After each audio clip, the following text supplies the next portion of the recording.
Hello my dear friends and students. आज की इस वीडियो में हम एक सर्वसमीका का प्रयोग करके आपको गुणनखंड करने के बारे में बताएंगे। हमारा सर्वसमीका है a⁻³ plus b⁻³ is equal to under bracket a plus b और आगे under bracket a² minus ab plus b²। तो यह सर्वसमीका है। आप जैसा कि स्क्रीन पर देख रहे हैं, यह a पर 3 की घात है और प्लस b पर 3 की घात है। अगर इस तरह का कोई बीजीय व्यंजक है, अलजेब्रिक एक्सप्रेशन है, तो उसका हम जो गुणनखंड करते हैं, पहले कोष्ठक में अंडर ब्रैकेट लिखते हैं a प्लस b और फिर अगले अंडर ब्रैकेट में लिखते हैं a² माइनस ab और प्लस b²। यानी इस तरह के सर्वसमीका के आधार पर हम अगर किसी भी बीजीय व्यंजक का गुणनखंड करते हैं तो हम मान लेते हैं कि a हमारा पहला पद है और b जो है दूसरा पद है। a को पहला पद मान लें, b को दूसरा पद मान लें, तो हम पहले कोष्ठक में गुणनखंड लिखेंगे पहला पद धन दूसरा पद, यानी a धन b लिखेंगे और फिर दूसरे ब्रैकेट में करेंगे पहले पद का वर्ग, यानी a का वर्ग कर लेंगे माइनस पहला पद गुणे दूसरा पद, यानी a का गुणा b में कर लेंगे माइनस ab लिख लेंगे और प्लस दूसरे पद का वर्ग कर लेंगे, यानी b का स्क्वायर कर लेंगे। तो इस टाइप के जितने भी क्वेश्चंस होंगे उन क्वेश्चंस का गुणनखंड करने के लिए हम इस सर्वसमीका का उपयोग करते हैं। तो जैसा कि देख रहे हैं, मैंने पहला क्वेश्चन लिया है 8x⁻³ और प्लस 27y⁻3, यानी हमें 8x³ और प्लस 27y³ का गुणनखंड करना है। तो हम इस पूरे पद को a³ प्लस b³ के रूप में ले आएंगे और a³ और b³ के रूप में ला करके और हम इस सर्वसमीका का उपयोग करते हुए हम इसका गुणनखंड कर लेंगे। तो जैसा कि आप जानते हैं, 8 जो होता है इसका जब हम गुणनखंड करते हैं तो 8 का गुणनखंड होता है 2 दूना 4 दूना 8 और इसको आप आसानी से लिख सकते हैं 2 पर 3 की घात। इसी तरह से जो हमारा 27 है, 27 का जो गुणनखंड होगा वह हो जाएगा 3 गुणा 3 गुणा 3 और इसको आप आसानी से लिख सकते हैं 3 पर 3 की घात, यानी 3⁻³ और 8 का जो हो जाएगा वह 2⁻³ हो जाएगा। तो हमारा जो सवाल है, जो क्वेश्चन है, इसमें हम 8 की जगह इसको यूज कर लेंगे 2 पर 3 की घात। तो इसको बराबर हम लिखेंगे, यहाँ कर लेंगे 8 की जगह लिखेंगे जो हमारा यह 2 पर 3 की घात है, इस 8 की जगह हम 2 पर 3 की घात कर लेंगे, तो 2 पर 3 की घात और फिर है आपका ax पर 3 की घात।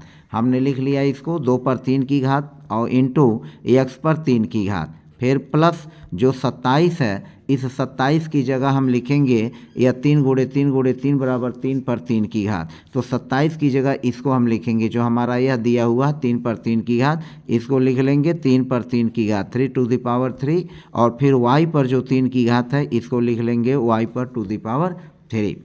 अब हम यहाँ पुनः एक सूत्र का उपयोग करेंगे। जैसा कि आप जानते हैं, अगर a पर पावर m है और b पर पावर m है तो हम इसको लिख सकते हैं a into be under bracket करके और उस पर पावर m की घात यहाँ आ जाएगी। तो इस सूत्र का जब हम उपयोग करेंगे तो हम 2⁻³ और x⁻3, आप देख रहे हैं कि यहाँ 2 पर भी 3 की घात है और x पर भी 3 की घात है और धन 3 पर यहाँ 3 की घात है और y पर 3 की घात है। तो इस सूत्र का, इस फार्मूले का उपयोग करके, इस घातांकी सूत्र का उपयोग करके हम इसको लिख सकते हैं जो 2 है और x है, 2 और x एक कोष्ठक में लिख लेंगे और एक कोष्ठक में लिख करके इस पर हम 3 की पावर लगा लेंगे, यानी 2x⁻³ हो जाएगा।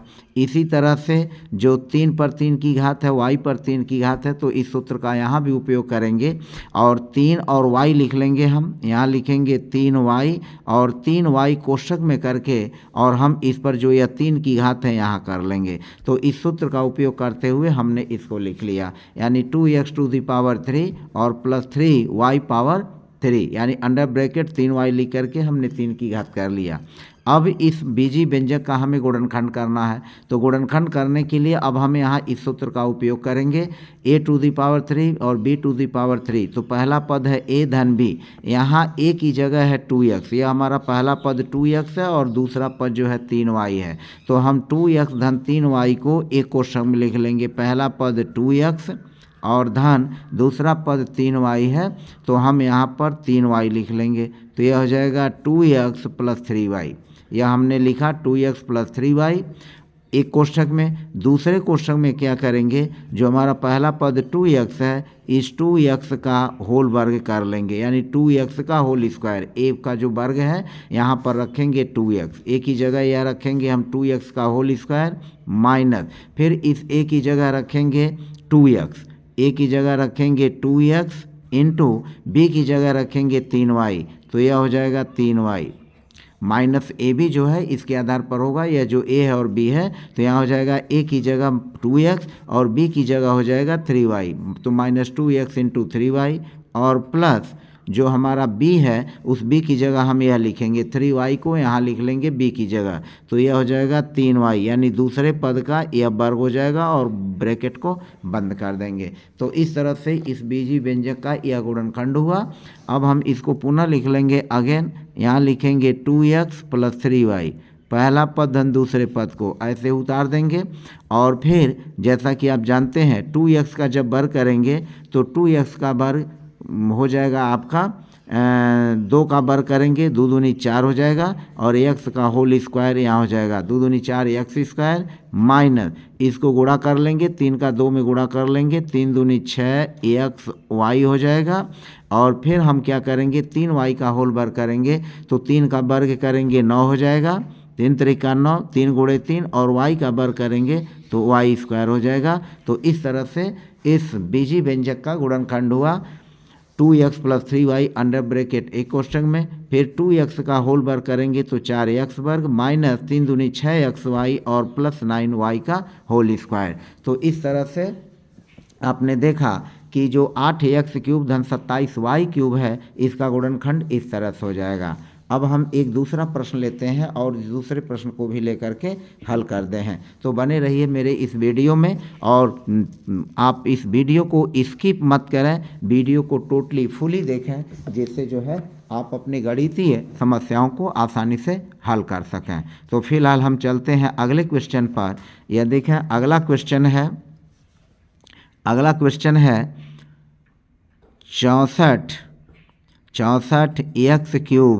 64x³ + 1। अब हमें इसका गुणनखंड करना है, 64x³ + 1 का गुणनखंड करना है। तो इसका भी गुणनखंड करने के लिए हम क्या करेंगे, जैसा कि आप जानते हैं 64 का अगर हम गुणनखंड करेंगे तो 64 कुछ इस रूप में होगा, 4 चौको 16 और चौको 64, यानी 4 गुणे 4 गुणे 4। हम 64 का ऐसा गुणनखंड लेंगे कि जो तीनों 64 का इस तरह से गुणनखंड करेंगे कि वह 3 बार गुणनखंड के रूप में आए और सेम टू सेम हो, जैसे 4 गुणा 4 गुणा 4। यहाँ अगर हम 5 गुणे 5 गुणे 5 रखेंगे तो 5 25 25 125 होगा, और यहाँ हम केवल 4 रखेंगे तो 4 गुणे 4 गुणे 4। तो 4 गुणे 4 गुणे 4 जैसा कि आप जानते हैं 4 चौको 16 चौको 64, तो यहाँ पर 4 पर हो जाएगी 3 की घात। और जो हमारा यह 1 है, 1 को हम लिख सकते हैं 1 गुणा 1 गुणा 1, 1 की करने 1, और यह हो जाएगा 1 पर 3 की घात। तो बस हमारा काम जो है इतना ही तक हुआ, और इसके बाद हम इस पर आधारित करके हम इस सवाल को लगा लेंगे। तो जैसा कि आप देख रहे हैं हमने 64 को लिखा 4 गुणे 4 गुणे 4, 4 पर 3 की घात, यहाँ हो जाएगा 4 पर 3 की घात, यह है x पर 3 की घात, और प्लस 1 की जगह लिख लेंगे 1 पर 3 की घात, 1⁻³ हो जाएगा। अब इसको हम क्या करेंगे, जैसा कि हमने अभी बताया है, अभी हमने पीछे चर्चा किया है कि a⁻m अगर a पर m की घात है और b पर m की घात है, तो हम इसको लिख सकते हैं इस तरह से ab पर am की घात। तो इस सूत्र का हम उपयोग कर लेंगे, और इस सूत्र के आधार पर हम इसको लिख सकते हैं 4 और x लिख करके इस पर हो जाएगा पावर 3 की घात, और प्लस एक को कोष्ठक में लिखेंगे और एक को कोष्ठक में लिख करके यहाँ लगा लेंगे पावर 3 की घात। अब यह जो है इसकी जगह यह जो है ए है और यह एक जो है बी है, यानी ए प्लस बी। तो हम क्या करेंगे, यह जो 4x है 4x लिख लेंगे और फिर प्लस यहाँ एक है यहाँ हम एक लिख लेंगे। तो पहले कोष्ठक में हो गया 4x प्लस 1, पहले कोष्ठक में हुआ 4x प्लस 1। और फिर हम आगे क्या करेंगे, यह जो 4x है हम लिखेंगे 4x का होल स्क्वायर, 4x का होल स्क्वायर, फिर माइनस ए इंटू बी, यानी पहला पद गुणे दूसरा पद। तो पहला पद 4x है, यहाँ लिखेंगे 4x इंटू एक लिख लेंगे, 4x गुणे एक, पहला पद गुणे दूसरा पद, और धन जो यह दूसरा पद एक है, एक का हम बर कर लेंगे और बड़ा कोष्ठक लगा करके बंद कर देंगे। अब हम आगे चलते हैं। हम इस सवाल को ऐसे ही लिख लेंगे, जो नीचे 4x प्लस 1 है यह लिखेंगे 4x प्लस 1, तो यह हो गया 4x प्लस 1। और जैसा कि आप जानते हैं 4x का बर करेंगे 4 का बर करेंगे, तो 4 का बर करेंगे तो 4 गुणे 4 होगा, यानी 4 चौक 16 और x पर हो जाएगी 2 की घात। फिर माइनस 4x का गुणा 1 में करेंगे तो 4 एकम 4 और यह हो जाएगा x, 4 इकन्ने 4 और x लिख लेंगे। और फिर प्लस 1 का बर करेंगे तो 1 का बर करेंगे 1। तो फिलहाल हमारा जो ये बीजी व्यंजक 64x क्यूब प्लस 1 है, इसका गुणनखंड यह होगा 4x प्लस 1 और under bracket 16x square minus 4x plus 1। तो यही हमारा आंसर हो जाएगा, यानी इसका जो गुणनखंड होगा वह हो जाएगा आंसर 4x प्लस 1 और फिर हो जाएगा 16x स्क्वायर माइनस 4x और प्लस हो जाएगा 1। तो इस तरह से आपने देखा कि इन दोनों सवालों को लेकर के जो a क्यूब और प्लस b क्यूब घात के रूप के हैं, इस तरह के बीजी व्यंजकों का गुणनखंड जो है आप आसानी से कर सकते हैं। अब हम चलते हैं एक तीसरे सवाल पर और तीसरे सवाल को भी देखें। यह तीसरा सवाल हमारा है इस तरह का, एक तीसरा सवाल लेते हैं और तीसरा सवाल है, मान लीजिए हमने पहले ही लिखा 27 प्लस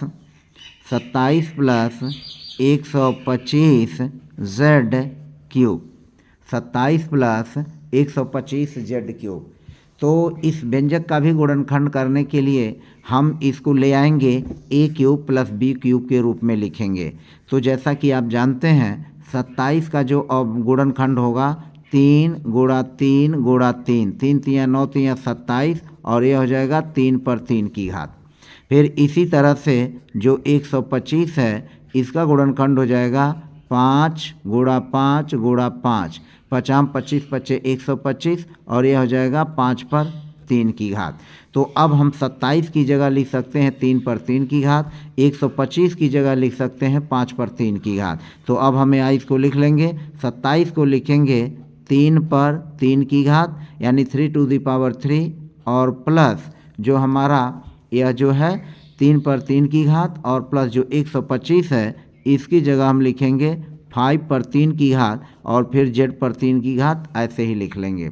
अब यह हो जाएगा 3 पर 3 की घात धन 5 3। अब इसको a cube plus b cube के रूप में लिखेंगे।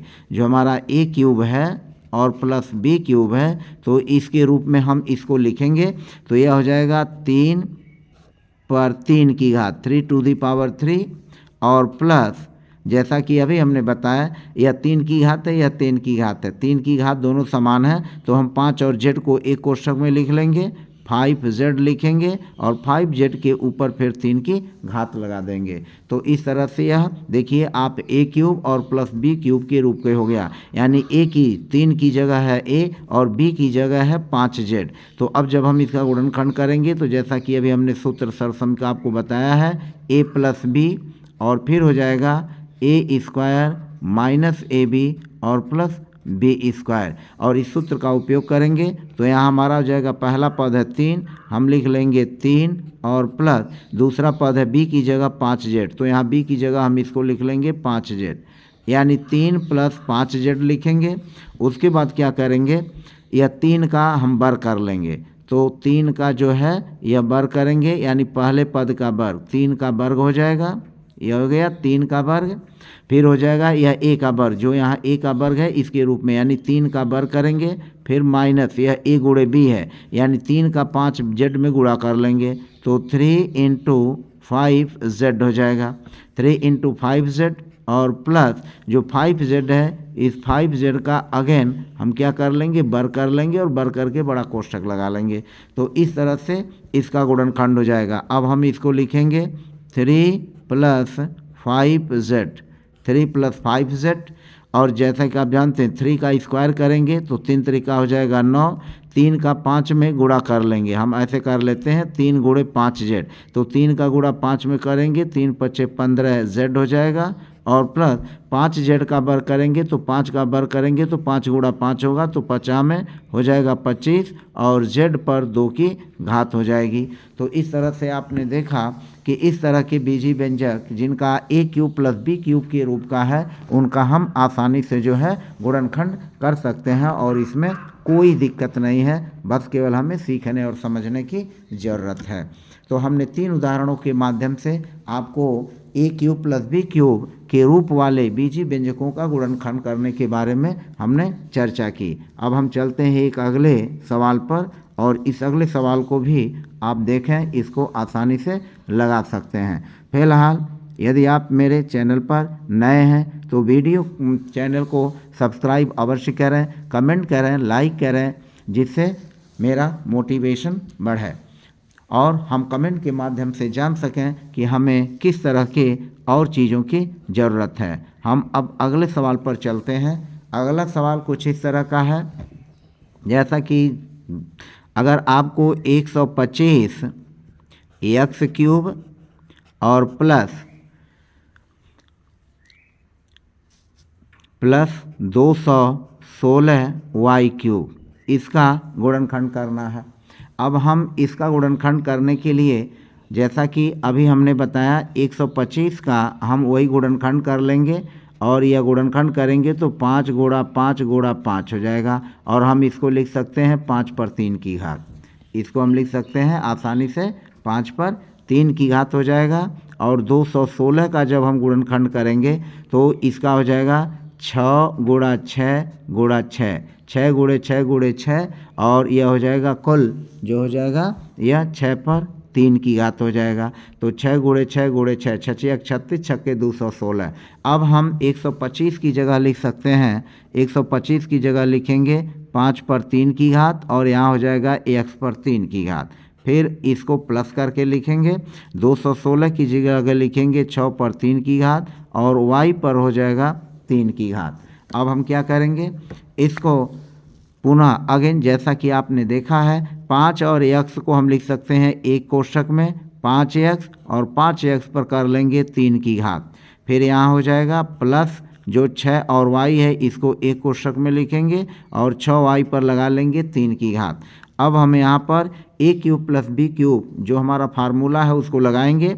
तो पहले लिखेंगे a प्लस बी, तो 5x और धन 6y एक क्वेश्चन में कर लेंगे, और यहाँ लिख लेंगे 5x, यह पहला पद a है, और प्लस b वाला जो है यह 6y है, यहाँ लिख लेंगे 5x प्लस 6y। हम 5x प्लस 6y लिखेंगे। उसके बाद क्या करेंगे, हमारा जो अगला पद है 5x a का वर्ग, तो 5x का वर्ग कर लेंगे, तो 5x का वर्ग लिखेंगे, माइनस पहला पद गुणा दूसरा पद, तो 5x और इंटू 6y लिख लेंगे, पहला पद गुणे दूसरा पद यानी 5x गुणे 6y, और फिर धन जो 6y है दूसरा पद, इसका हम क्या करेंगे, वर्ग कर लेंगे, और वर्ग करके इस तरह से लिख लेंगे। उसके बाद हम इसको पुनः अगेन उसी को लिख लेंगे, और हम देखते हैं कि यह हमारा हो जाएगा 5x और plus 6y, 5x plus 6y, 5x plus क्या हुआ 6y हो गया। और फिर 5x का जब वर्ग करेंगे तो हो जाएगा 50 में 25 x का वर्ग, माइनस 5x में 6y से गुणा कर लेंगे, जो यह 5x इंटू 6y है, तो 5 छक्का हो जाएगा 30, यहाँ लिखेंगे x into y, minus 30 xy, और प्लस 6y का वर्ग करेंगे तो 6 के 36, और इधर जाएगा y का वर्ग प्लस 36 y का वर्ग। तो इस तरह से 125 एक्स क्यूब धन 216 वाई क्यूब का गुणनखंड करेंगे, तो हम इसको a cube plus b cube के रूप में चेंज करके और हम इसका आसानी से गुणनखंड कर सकते हैं। तो इस तरह से आपने देखा कि हमने 4 उदाहरणों के माध्यम से आपको अच्छी तरह से समझाने की कोशिश की। अब हम एक अगले सवाल पर चलते हैं जो हमारा 5वां सवाल है। 5वां सवाल कुछ इस तरह का है। अब हम चलते हैं 5वें सवाल पर, और 5वां सवाल जैसा कि देख रहे हैं हमने लिखा है 27x पर 3 की घात। अब हम चलते हैं 5वें सवाल पर, जैसा कि आप देख रहे हैं।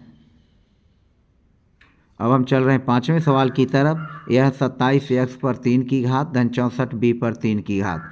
अब इस सवाल को हल करने के लिए हम क्या करेंगे, यहाँ पर 27 को लिख सकते हैं 3 पर 3 की घात, फिर यह हो जाएगा x पर 3 की घात, 3 पर 3 की घात धन x पर 3 की घात। यहाँ जो 64 है हम इसको लिख सकते हैं 4 पर 3 की घात और धन b पर 3 की घात।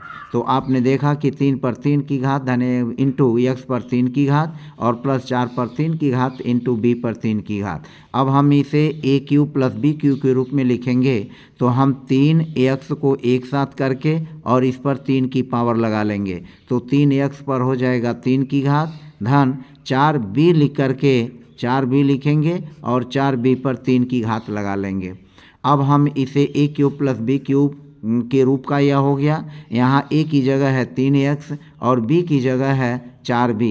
अब हम इसको आसानी से गुणनखंड कर सकते हैं। हम पहला पद है 3x, इसको लिखेंगे 3x प्लस दूसरा पद है 4b, हम यहाँ लिखेंगे 4b। तो 3x धन 4b हो गया, 3x धन 4b हो गया। उसके बाद आगे हम कोष्ठक में लिखेंगे जो हमारा पहला पद 3x है, इस 3x को लिखेंगे और 3x का यहाँ पर क्या कर लेंगे, वर्ग कर लेंगे। फिर माइनस 3x गुणे 4b, पहला पद गुणे दूसरा पद, तो 3x यह पहला पद हो गया इंटू दूसरा पद 4b, तो हम लिखेंगे 4b 3x इंटू 4b, और फिर जो 4b है उसका होल वर्ग कर लेंगे। दूसरा पद जो है 4b है, इस 4b का हम वर्ग कर लेंगे, तो यह हमारा हो गया 4b स्क्वायर। तो इस तरह से आपने देखा कि हमने इसको a cube plus b cube के रूप में करके इसको गुणनखंड आसानी से कर लेंगे। अब हम वही लिखेंगे 3x धन 4b, और फिर 3x का जब वर्ग करेंगे तो यह हो जाएगा 9x स्क्वायर माइनस 4 तियाँ 12 और यह हो जाएगा एक्स भी, और प्लस 4 का वर्ग करेंगे 4 चौको 16 और b का स्क्वायर जो होगा वह b स्क्वायर हो जाएगा। तो हमारा गुणनखंड इस तरह का होगा 3x धन 4b और फिर अगले कोष्ठक में 9x का वर्ग माइनस 12xb धन 16b का स्क्वायर। तो यह 5वें सवाल का गुणनखंड हुआ। अब हम आगे बढ़ते हैं, हम छठे सवाल को लेते हैं, और छठा सवाल देखिए कुछ इस तरह का है। छठवां सवाल हमारा है, छठा सवाल है, मान लीजिए हमें छठे सवाल में हमें गुणनखंड करना है 1 plus 27 Z cube, 1 plus 27 Z cube. अब हम इसका भी आसानी से गुणनखंड कर सकते हैं, और हम यहाँ पर लिखेंगे 1 को लिख सकते हैं 1 पर 3 की घात। जैसा कि आप जानते हैं 1 पर 3 की घात का मतलब 1 गुणा 1 गुणा 1 बराबर 1, और जो 27 है वह हो जाएगा 3 पर 3 की घात, यानी 3 गुणे 3 गुणे 3, 3 त्रिका 9 तियाँ 27। तो हम 1 पर 3 की घात और यह 27 की जगह लिख लेंगे 3 पर 3 की घात, तो 3 पर 3 की घात और ये हो जाएगा z पर 3 की घात। अब हम इसको क्या करेंगे, 1 पर 3 की घात यहाँ लिखेंगे और प्लस जो 3 है और z है इसको एक कोष्ठक में लिख करके इस पर 3 की घात लगा लेंगे।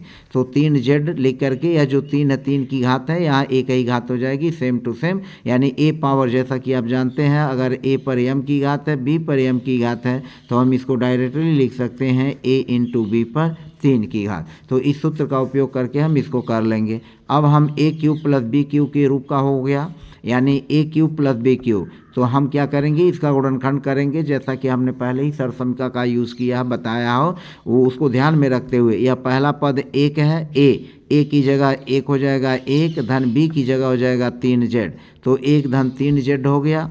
उसके बाद हम क्या करेंगे, यह 1 जो है 1 का वर्ग कर लेंगे माइनस ab, यानी पहला पद गुणे दूसरा पद, तो a की जगह 1 है और इंटू यह हो जाएगा 3z, तो 1 × 3z 1 × 3z और फिर प्लस हो जाएगा 3z का हम क्या करेंगे, इसका वर्ग कर लेंगे तो 3z का यह वर्ग हो जाएगा। और इसको हम बड़े कोष्ठक में बंद करके हम इसको इस तरह से कर सकते हैं। तो 1 का वर्ग -1 × 3z धन 3z का होल स्क्वायर हो गया। अब हम इसको क्या करेंगे, 1 धन 3z अपनी जगह लिख लेंगे, 1 का वर्ग करेंगे 1, 3 × 3z हो जाएगा और धन 3z का जब वर्ग करेंगे तो यह हो जाएगा 3 × 9 और यह हो जाएगा z²। तो इस तरह से आपने देखा कि जो हमारा बीजीय व्यंजक इस तरह के a³ + b³ के रूप का है, इसका हमने गुणनखंड किया तो हमारा गुणनखंड क्या आया 1 + 3z और फिर आगे कोष्ठक में 1 - 3z + 9z²। तो इस तरह से छठवें सवाल का हुआ। अब हम एक और सवाल लेते हैं और इस सवाल को लेकर के आगे बढ़ते हैं। सातवां सवाल कुछ इस तरह का है। सातवें सवाल को भी आप आसानी से लगा सकते हैं। जैसे मान लीजिए अगर हमारे पास क्वेश्चन कुछ इस तरह का है, 343 x³ धन 125 z³। अब इस सवाल को भी आसानी से लगाया जा सकता है और इसको लगाना बहुत कोई कठिन नहीं है, बस केवल छोटे छोटे स्टेपों में इन सवालों को समझने की ज़रूरत है। 343 का जैसा कि आप गुणनखंड जानते हैं, 343 का हो जाएगा 7 × 7 × 7, 7 × 7 = 49 और 49 × 7 = 343, यह हो जाएगा 7 पर 3 की घात। 125 का आप जानते हैं, 125 का हो जाएगा 5 × 5 × 5 बराबर हो जाएगा 5 पर 3 की घात। और तब हम इसको लिख सकते हैं 7 पर 3 की घात x पर 3 की घात। फिर 125 को लिख सकते हैं 5 घाते 3 और फिर z घाते 3। अब हम इसको a³ + b³ के रूप में ले आएंगे तो 7x को लिख करके छोटा कोष्ठक और इसके ऊपर हम 3 की घात लगा लेंगे।